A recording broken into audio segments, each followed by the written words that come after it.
Carilah wajahnya, kau akan temukan wajahnya dan tangannya. Sebab tongkat dan gadanya nyata, dia tidak pernah sembunyi dari kita.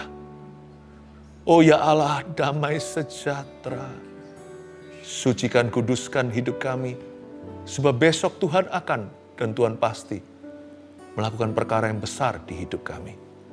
Sampaikan sabdamu, urapi hambamu, sembunyikan di balik salibmu selalu. Bapa, I love you. Yesus, we love you. Terima kasih Roh Kudus, kau ada di sini. Kau ada di sini bersama keluarga Saat Teduh. Dalam nama Yesus. Glory to God. Amin. Puji Tuhan. Senang sekali udah kembali dari Kupang. Sekarang kita bisa live lagi Saat Teduh. Di akhir pekan sekarang ini live-nya. Nanti kalau Anda rerun selalu live dengan Tuhan. Tuhan kita itu alive, dia itu nyata dan hidup. Dan waktu di Kupang kemarin di Nusa Tenggara Timur, senang bisa berjumpa dengan keluarga Saat Teduh sekalipun nggak bisa ketemu semua. Saya doakan kita semua nanti cepat lambat akan bisa ketemu one way or another, here or somewhere else, di sini atau di mana. Pasti ya, dalam Tuhan ada koneksi ilahi. Anda kalau belum subscribe ke channel ini, segera lakukan. Saya ingin sekali Anda betul-betul bersama dengan kami bertumbuh dalam rema-rema, tidak pernah ketinggalan. Notifikasi ditekan tombolnya, supaya Anda tidak kelewatan. Hari ini saya dalam roh mengandung sebuah janji untuk Anda, untuk keluarga Saat Teduh tercinta.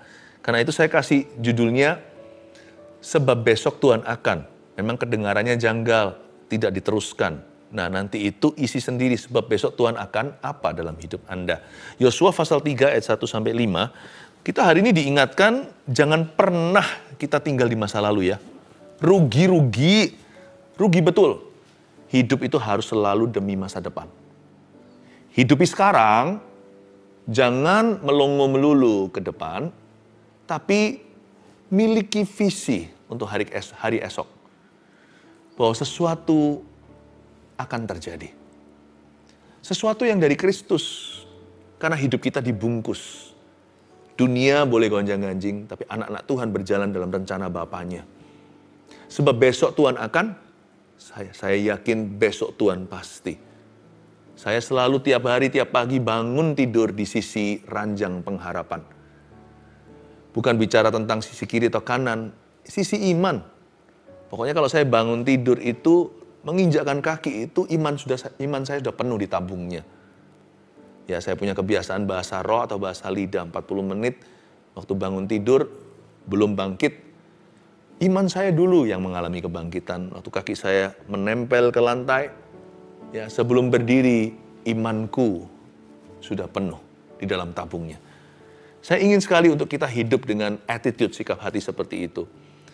Jangan terus melulu hidup dalam penyesalan, hidup dalam kebanggaan, tapi semua itu di belakang. Buat apa, ya kan? Hidup itu demi masa depan. Ada sebuah cerita bagaimana bangsa Israel segera akan menyeberangi sungai Yordan yang mereka tunggu-tunggu 40 tahun, akhirnya kejadian. Kita baca Yosua pasal 3 ayat 1-5. Yosua bangun pagi-pagi, lalu ia dan semua orang Israel berangkat dari Sitim, dan sampailah mereka ke sungai Yordan. Maka bermalamlah mereka di sana sebelum menyeberang. Setelah lewat 3 hari, para pengatur pasukan menjalani seluruh perkemahan dan memberi perintah kepada bangsa itu, katanya, segera sesudah kamu melihat tabut perjanjian Tuhan Allahmu yang diangkat para imam yang memang suku Lewi, maka kamu harus juga berangkat dari tempatmu dan mengikutinya. Hanya antara kamu dan tabut itu harus ada jarak kira-kira 2000 hasta panjangnya. Janganlah mendekatinya. Maksudnya supaya kamu mengetahui jalan yang harus kamu tempuh, sebab jalan itu belum pernah kamu lalui dahulu. Ayat 5 kita baca bersama, yuk. 2, 3. Berkatalah Yosua kepada bangsa itu, kuduskanlah dirimu, sebab besok Tuhan akan melakukan perbuatan yang ajaib di antara kamu. Katakan amin dahulu. Amin. Ayat 1, Yosua bangun pagi-pagi, baru setelah itu ia dan semua orang Israel berangkat dari Sitim dan sampailah mereka ke sungai Yordan. Yosua itu bangun pagi-pagi, itu yang saya sebut roh antisipasi. Ini bukan bicara tentang bangun jam berapa. Kalau Anda sekolah ya jangan telat kalau kerja. Tapi kalau Anda di rumah ya juga jangan kesiangan. Ya, tidur juga usahakan tidak terlalu malam, karena lebih sehat kalau kita tidak begadang. Tapi Yosua bangun pagi-pagi karena bagi dia, setiap pagi itu mengandung harapan baru. Misalnya kalau Anda lagi stres, kalau kita lagi nggak looking forward to anything, kita tidak memandang ke depan. Rasanya itu, kalau bisa lari, aku lari ke tempat yang jauh, ke ujung bumi. Biasanya kayak gitu, kita malas bangun dari ranjang kita. Maunya berlama-lama di situ, maunya menghilang.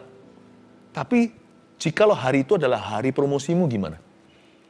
Kalau hari itu, Anda akan menikah. Wah, ya kan? Menikah dengan kekasih Anda.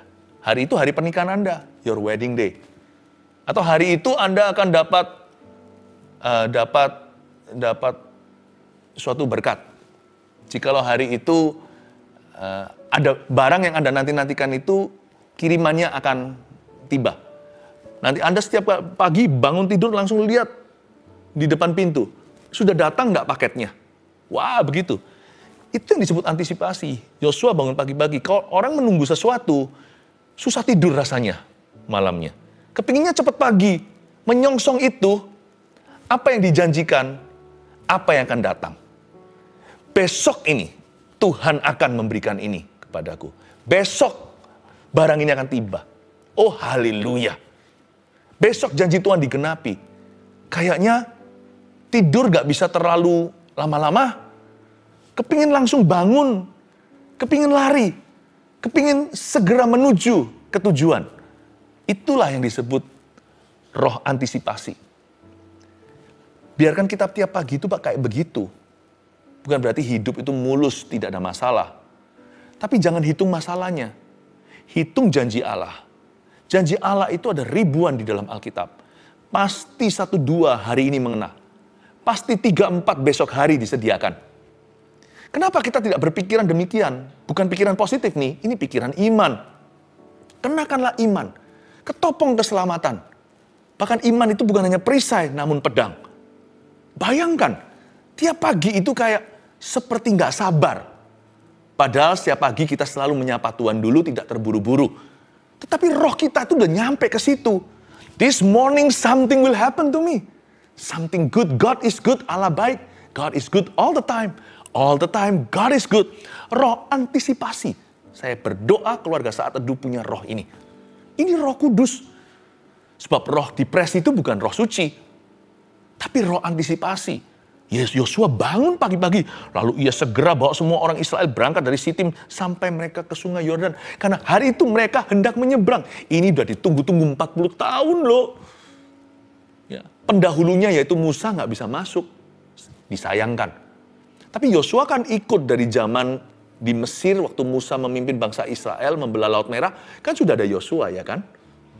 Yosua ini bukan generasi baru. Yosua ini generasi lama. Dia udah tunggu 40 tahun. Akhirnya hari ini adalah harinya Tuhan. Mari kita bersuka cita di dalamnya. This is the day that the Lord has made. Inilah hari yang Tuhan janjikan. The day has come. Bayangkan. Perasaannya Yosua itu loh, 40 hari menanti, 40 tahun menanti. Dan hari inilah penggenapan janji. Wow, itulah roh iman yang harus kita miliki. Maka bermalamlah mereka di sana sebelum menyeberang. Namun demikian, mereka bermalam dulu 1 malam. Tidak semuanya itu serba instan. Setelah lewat 3 hari, para pengatur pasukan menjalani seluruh perkemahan. Ternyata di ayat 2 masih ada jeda. Masih ada yang namanya waktu transisi. Masih ada 1 lokasi lagi. Mereka waktu itu bermalam 3 hari di sana, menjalani seluruh perkemahan. Mereka dari Sitim sudah sampai ke ujung sungai Yordan sebelum menyeberang. Jadi mereka ada lagi ekstra 3 hari di situ. Kalaupun kita harus menunggu, apa yang kita nantikan belum tiba, today, hari ini, waktu pagi hari kita bangun tadi. Lalu kita tunggu-tunggu sampai siang, kok belum sembuh, kok belum terjadi terobosan. Nggak usah keberatan kalau tunggu 3 hari lagi. Sebab orang yang menanti di dalam hadirat Allah tidak akan merasa kelamaan. Karena waktu kita menunggu dan menanti-nantikan Tuhan, Tuhan kasih kita iman untuk sampai ke tujuan. Nggak ada orang yang Duduk di bawah kaki Kristus itu rasa kelamaan itu nggak ada. Apa susahnya tunggu 3 hari lagi? Toh sudah menanti 40 tahun. Ekstra 3 hari, it's okay lah ya. Sebab hari ini Tuhan berjanji, besok Tuhan akan melakukan perbuatan ajaib. Aku tangkap itu dengan iman. Aku klaim dengan segenap imanku. Pertanyaan saya sekarang, janji apa dari Tuhan yang Anda nantikan? Anda masih antisipasi nggak tiap hari? Seolah-olah hari ini akan kejadian. Hari ini akan keluaran. Kayak kitab-kitab di Alkitab saja. Apakah Anda masih menunggu janji itu? Pastor Philip, percuma lah, saya udah tunggu sekian lama. Toh nggak pernah saya lihat wujudnya. Doa saya tidak kunjung dijawab. Jangan menyerah. Terlalu dini untuk melemparkan handuk putih. Bendera putih jangan dipasang. Jangan menyerah. Justru ketika Anda menyerah itu, siapa tahu Anda sudah sedekat itu pada penggenapan. Misalkan jikalau bangsa Israel dengan Yosua itu di 3 hari itu mereka lelah. Lalu mereka kecewa dan berkata, mana, katanya mau membelah sungai Yordan seperti Musa dulu membelah Laut Merah. Mana, di sungai Yordan itu tetap airnya penuh, tetap airnya pasang. Mereka harus nunggu 3 hari, mengatur pasukan, menjalani seluruh perkemahan. Bosan.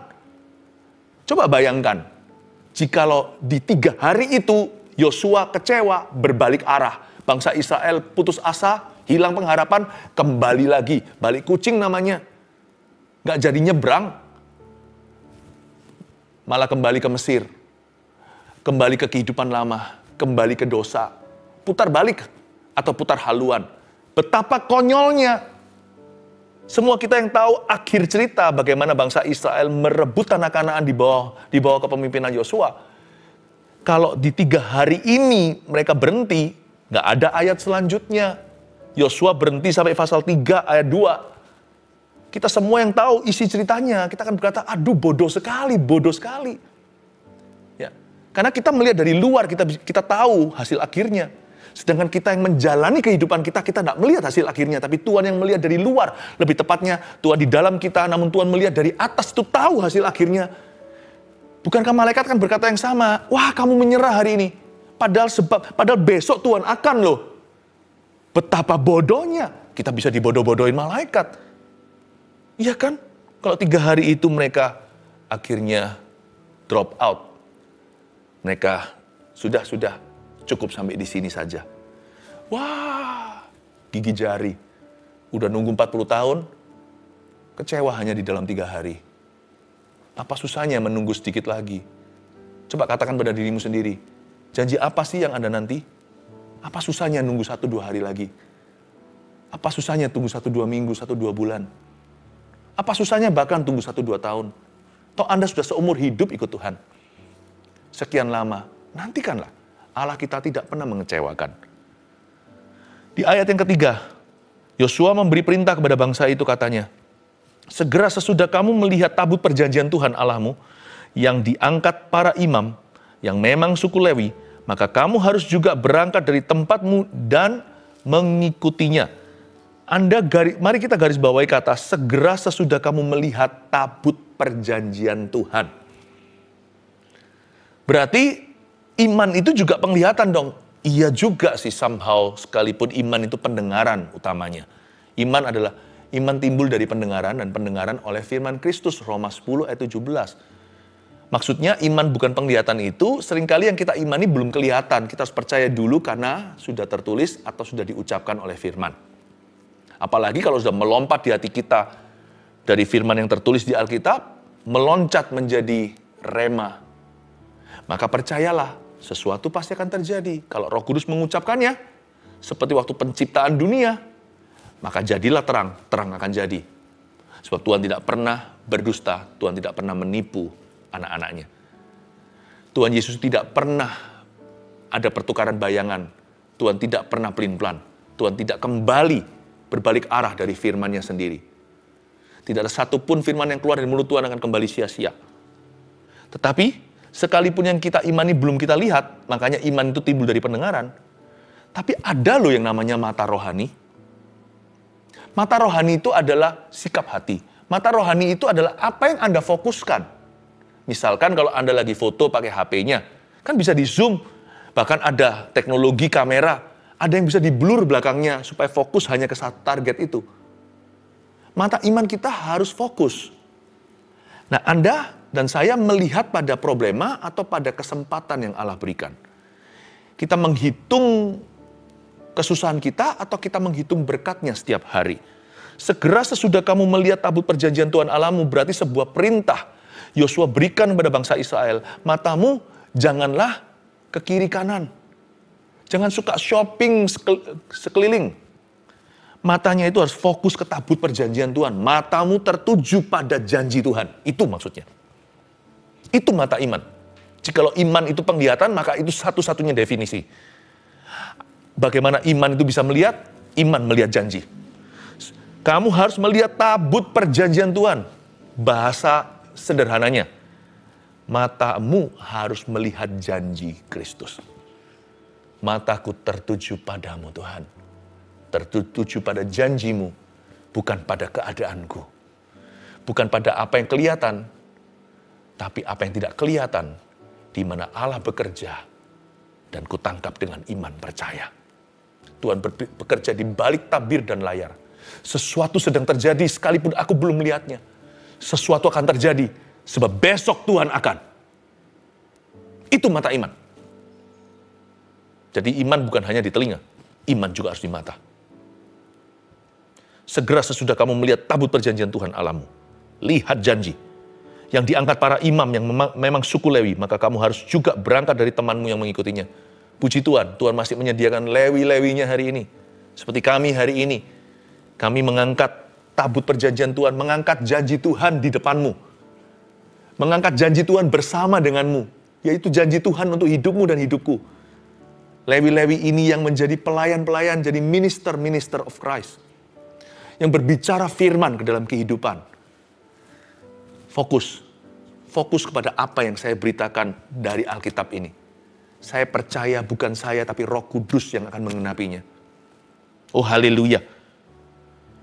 Hanya, ayat 4, antara kamu dan tabut itu harus ada jarak kira-kira 2000 hasta panjangnya.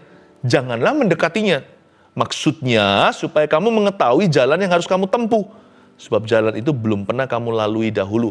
Jadi waktu mereka berjalan menyeberangi sungai Yordan nanti dikasih instruksi, kamu harus lihat tabut perjanjian, lihat janji Tuhan, dan fokus ke imam yang mengangkat tabut perjanjian itu.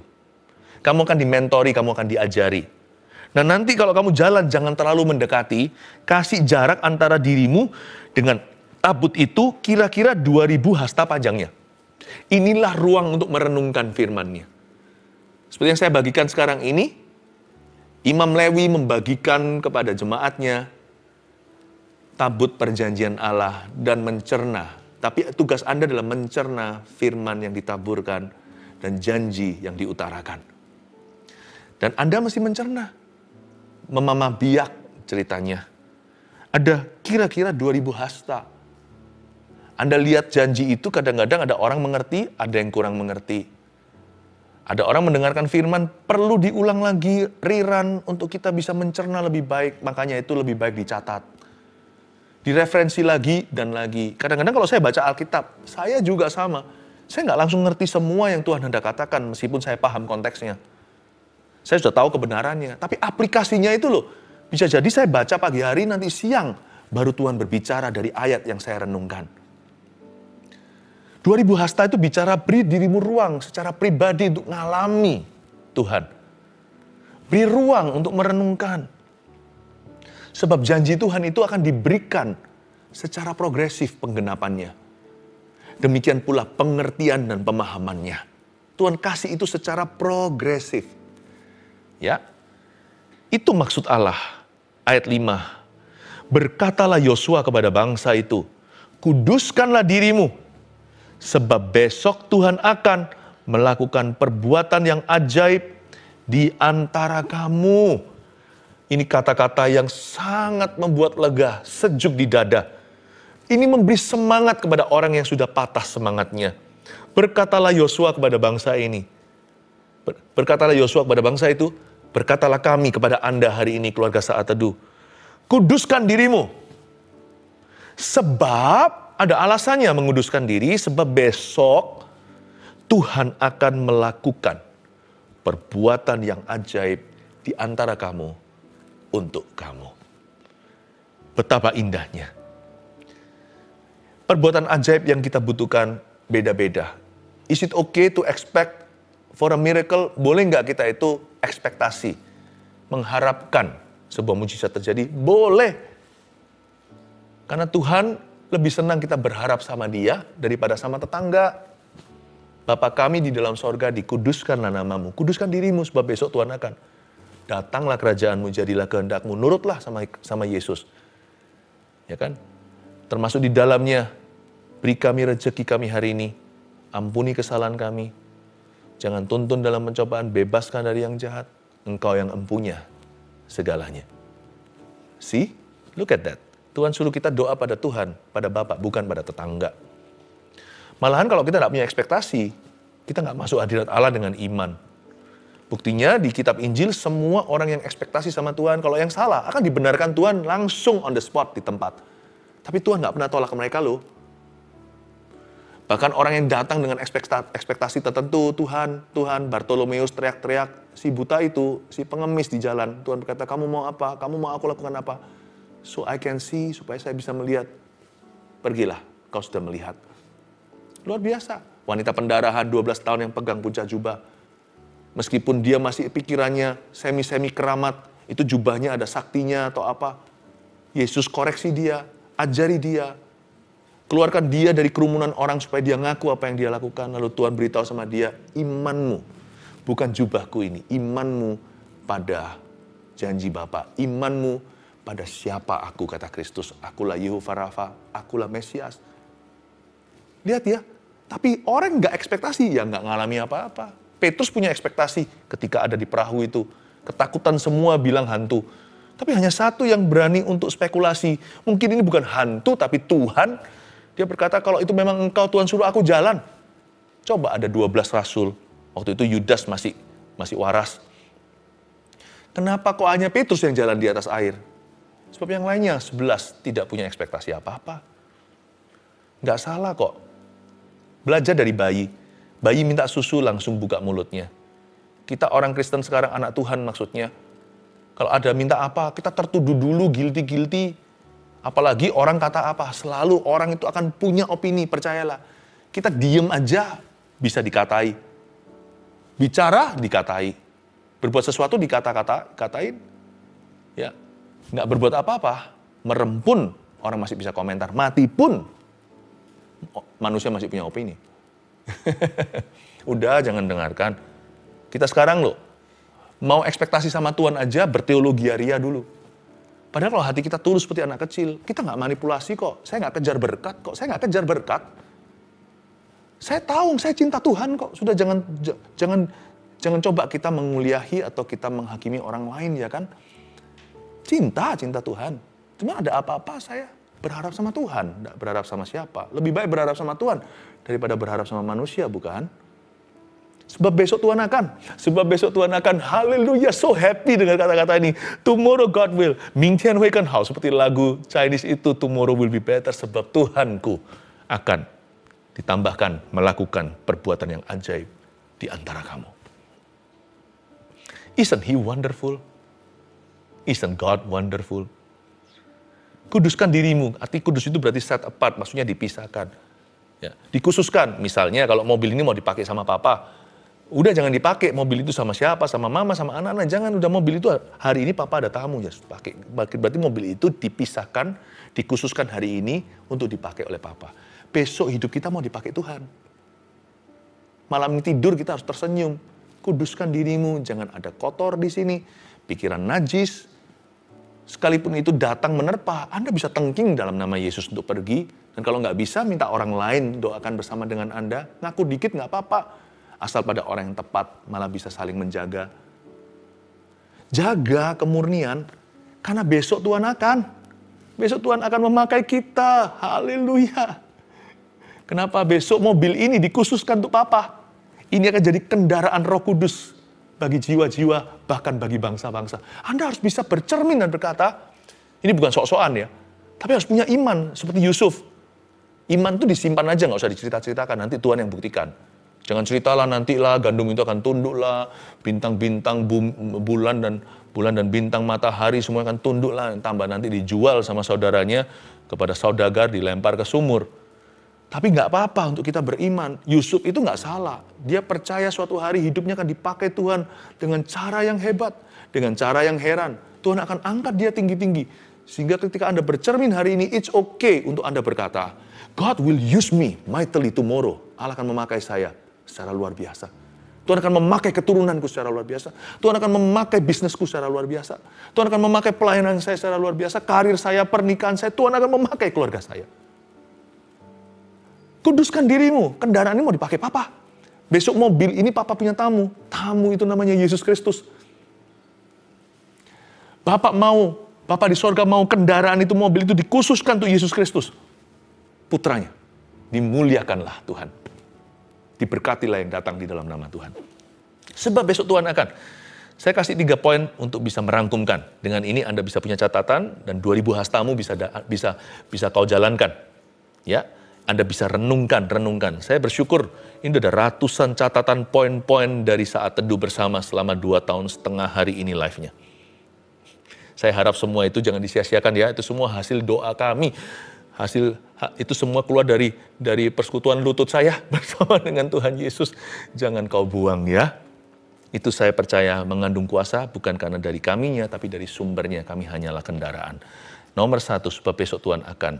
Lupakan semua yang negatif di belakang kita. Ayo, roh antisipasi itu berarti juga move on. Jangan ada yang namanya kekecewaan, kepahitan, ketakutan, itu buang semua. Karena itu bukan hanya menghalangimu, itu membunuh potensi ilahi di dalammu. Satu lagi, jangan hidup dalam penyesalan ya. Sudahlah, yang dulu ya sudah. Nasi udah jadi bubur, udah bersyukur. Kalau sekarang di depan saya nasi udah jadi bubur, saya salah masak nasi. Terlalu lembut, terlalu banyak airnya, ya sudah. Kalau memang di dunia sudah nggak ada makanan, itu satu-satunya makanan, saya pasti akan menundukkan kepala, say grace dan mengucapkan terima kasih berkat Tuhan untuk makanan. Tak makan sama saya. Daripada kelaparan. Udah jangan tinggi hidup dalam penyesalan. Juga jangan hidup dalam kemuliaan. Kalau kita hidup dalam kemuliaan masa lalu, wah aku dulu gini, aku dulu gitu. Mujizat sebagus apa kalau sudah di belakang kita, itu pernah terjadi, jadi kesaksian. Udah jangan dipegangi, itu kemuliaan itu Tuhan. Positif sih, berkat yang ada di belakang kita itu, semua mujizat, semua jawaban doa, itu positif. Tapi kalau itu menjadi berhala kita, itu jadi negatif. Sehingga orang tidak bisa lagi ekspektasi untuk sesuatu yang baru. Semua harus sesuai dengan patron dulu. Disinilah yang namanya terang dan garam berubah menjadi tiang garam. Istri Lot ingat, tiang garam itu nggak bisa mengasinkan makanan, dia jadi percuma atau sia-sia. Janganlah mujizat berkat itu yang begitu bagus Tuhan berikan dalam hidupmu, malah membuatmu jadi kaku. Pokoknya harus begitu, sebab Tuhan tidak pernah bekerja 2 kali dengan cara yang sama. Ya, pemahaman Anda juga harus maju. Lupakan semua yang negatif di belakang kita, itu termasuk semua glory. Wah, nggak bisa, pokoknya begini, pokoknya begitu. Wah, orang seperti itu sudah nggak bisa dengar lagi suara Tuhan. Pernah dia dengar suara Tuhan mengalami terobosan. Tapi setelah itu, dia tentukan bahwa Tuhan hanya bisa bersuara demikian. Memang harus selalu lewat firman ya, jangan salah. Alkitab ini adalah otoritas orang percaya. Tetapi pengalaman kita itu nggak usah harus begitu sesuai dengan harapan manusia. Pokoknya dulu begitu, tetap begitu. Tuhan bisa dengan cara baru mengizinkan Anda mengalami dia. Ya, asal itu semua baik dan benar di dalam koridor firman Tuhan. Oh, Allah kita itu hidup dan nyata. Lupakan semua yang negatif di belakang kita, apalagi yang negatif beneran. Udah nggak usah lagi di lab test itu. Itu negatif sungguhan. Kekecewaan lah, ketakutan, kepahitan, trauma. Ada orang yang trauma melulu. Satu orang lukai dia trauma sama seluruh umat manusia. Kan sayang. Tapi anehnya kalau orang begitu dapat perbuatan baik dari sesamanya, dia nggak trauma itu, dia nggak merasa seluruh dunia jadi baik. Tapi kalau yang jahat, langsung semua dunia di sekelilingnya itu adalah jahat.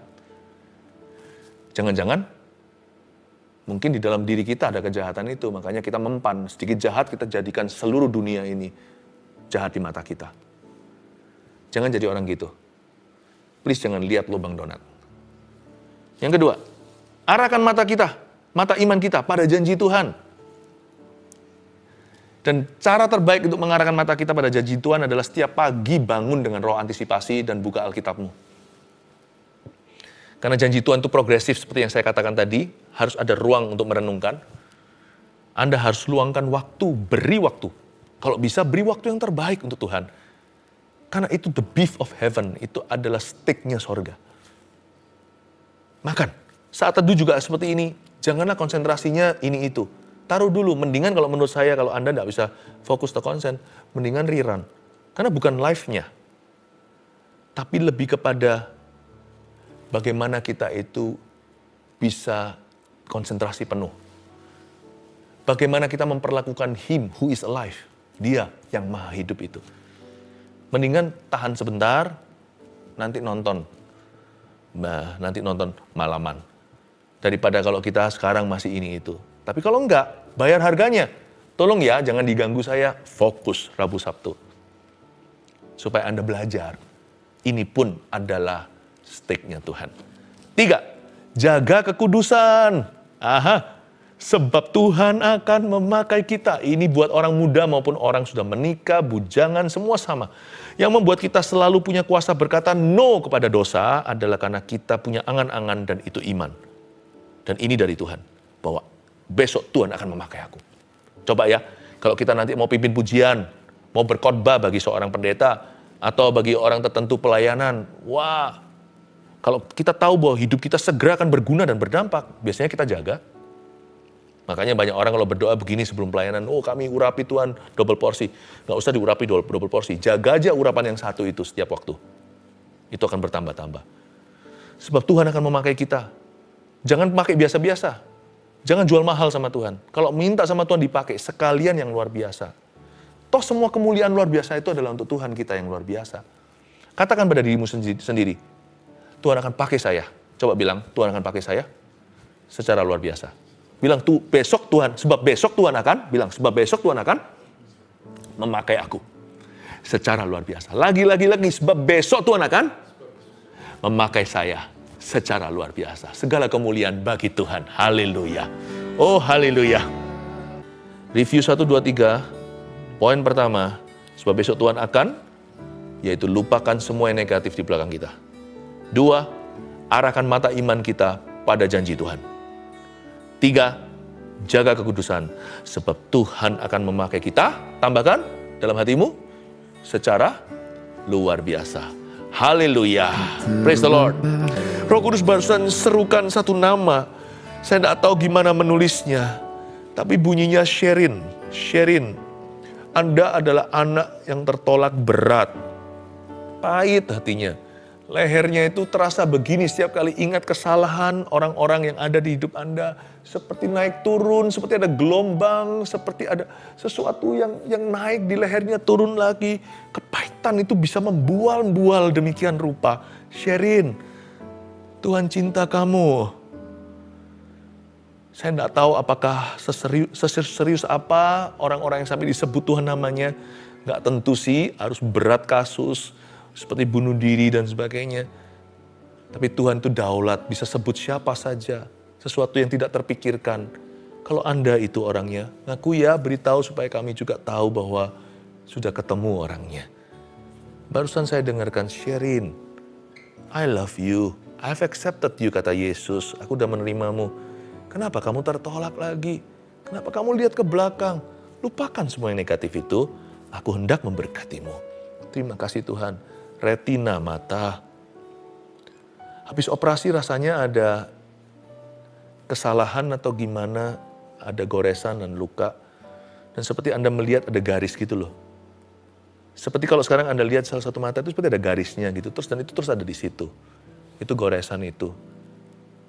Pejamkan matamu dalam nama Yesus. Tuhan hapuskan itu. Dengan bilur Yesus yang bergaris-garis dengan cambukan.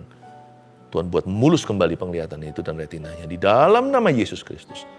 I speak miracles in Jesus' name. I declare healings in Jesus' name.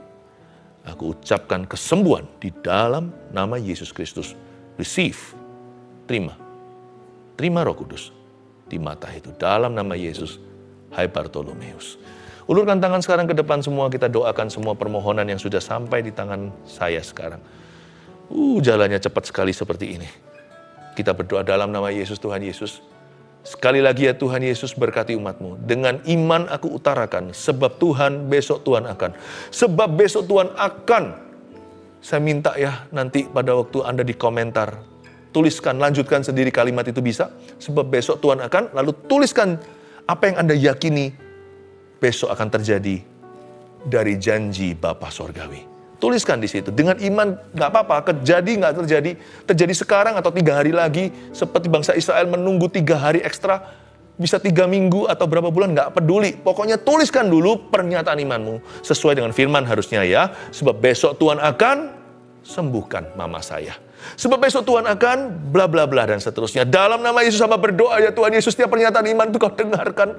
Tembusi kepada meja Bapa di sorga. Tembusi di dalam nama Yesus.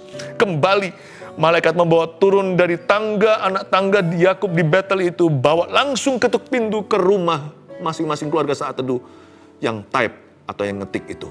Dalam nama Yesus. Haleluya. Bapa dalam sorga, berkati keluarga saat teduh tercinta. Dengan nama Allah Bapa, Allah Putra, dan Allah Roh Kudus. Di dalam nama Yesus Kristus, kami menerima janji-Mu dan berkat-Mu. Haleluya. Amin.